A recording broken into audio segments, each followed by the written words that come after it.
Hey guys, it's Patrick with Patty Cake Games. I am very excited to do this next video because it's another unboxing video. I received the prototype of Contagion yesterday, so I'm going to go ahead and go through the box with you so you can see what all it comes with. This is the box in its initial design. It's probably going to be altered slightly. It's a little off-center. And I need to put my logo on it. But other than that, this is the box. The top and bottom of the box are actually different. This is the bottom, has like basically the story of the game, what's actually happening in it. And it's a large retail box, which is really cool because it has this lip that goes over. It's easier to open when it's the right side up.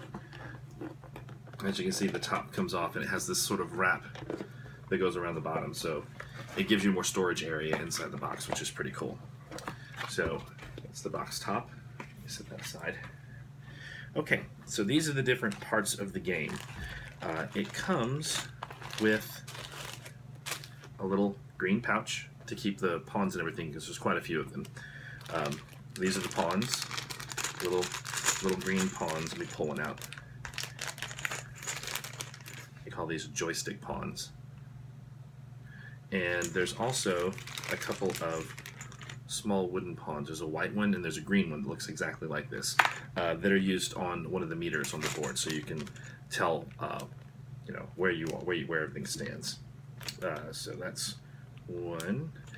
These are the counters, which are little green squares. If you've ever played King of Tokyo, they're basically the little green energy squares that you get in King of Tokyo. These are the counters that we use to track the spread of the virus. Out of the way. These, which I haven't even actually opened these and punched them out yet, I should probably do that before tonight, but these are the resource tokens. They're little shards, they're just little cards, plastic cards. This is science. It's a little hexagon with a microscope on it. Each science shard is worth 50 points of science. And then there's money shards as well, which are square, and each money shard is worth 100. I guess you could say $100. I just say units, 100 units of money, and that's what these look like. They have little dollar signs on them, but they're the same. They're just square. Then we have, the mats. The mats indicate what persona you're playing in the game. So these are the back. The back just has the Biohazard logo on it, but. So as you can see, this is the pharmaceutical companies. So you have a spot to put your cure card if you find a cure. You have a spot to keep your resources, so you can keep track of your money and your science. And you also have a goal. The goal is what you have to do to win the game.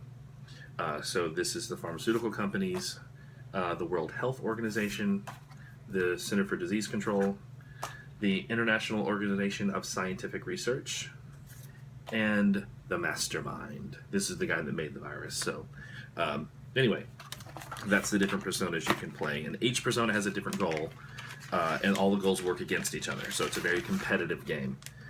The last part is second to last part is the cards. There's two different decks. One is the Contagion deck, or also called the Virus deck. This is, no one controls this deck. This just sits on the side, and at the beginning of players' turns, they flip the top card over, and whatever is on the card happens. Usually the most common thing is that the virus spreads, but there's other things like where people break quarantine, or there's a deadly strain, so the death toll rises, or something like that. The play deck, which is just a portion of it, these are what these cards look like, the play deck. These are the cards that you have in your hand. Now already there's some design issues that I need to address. I can already tell looking at these cards that the text is too light. It's very difficult to read unless you're in very bright light. So that's something that's going to be addressed. Everything else on them is actually fine. I may actually remove the Biohazard logo from this side and just have it on the back, because it's a little too much. It doesn't really need all that detailing, and it probably will make it easier to read as well. So that's the two decks. I'll just set it aside. And then it comes with a board. This is a 6-fold game board, which is the largest game board I can get from the manufacturer that I'm using. There's already, I can see a design issue with the game board as well. simply because some of these are a little close together. So it's just a map. But some of these cities are just a little close together, especially in Europe. So I may need to change it slightly. Also, the text that has the name of the city is a little small, so that needs to be a little bit larger. And I'm going to do a connection between, well, you can't see it on the camera, it's off camera, but Australia is sort of all by itself out there. So I need to put a connection between Australia and one of the other cities, probably Tokyo. But anyway, that's the game board. You can see the meters at the bottom where you keep track of how far it's spread and what the death toll is. So that's the board. So it's a horror game. It's kind of based on, not really based on real world models, but based on sort of like the Pulp Fiction and movie version of how viruses spread and how people work against each other, and that's kind of the idea. And having every player, and I know it's kind of similar to Pandemic because Pandemic is a very popular virus game. But rather than being cooperative, where you're all working together to try to defeat the virus together, in this one, it's a competitive game. Everyone is trying to reach their goal before the other players do, and that's how you win. And it's also interesting that it's possible to win when it's not your turn. So you have to pay attention to your goal, because your goal may be met accidentally by another player if they're not paying attention. So anyway, that's Contagion. So we're going to be testing that tonight. Excuse me, at Etten Games in Humble, Texas. It's really close to my house, and they have a board game night on Tuesday. So we're going to head out there and test it out with some people. I'll have some feedback forms and everything, and yeah, we'll also be testing Thud. I'll have that one there as well. Minus the board, because the prototype that I have doesn't have a board, but I have a large printout of what the board is supposed to look like, so we can use that. The other game that I'm kind of excited that I have a beta copy of Swords and Serpents, Sewers and Serpents, which I've been working on.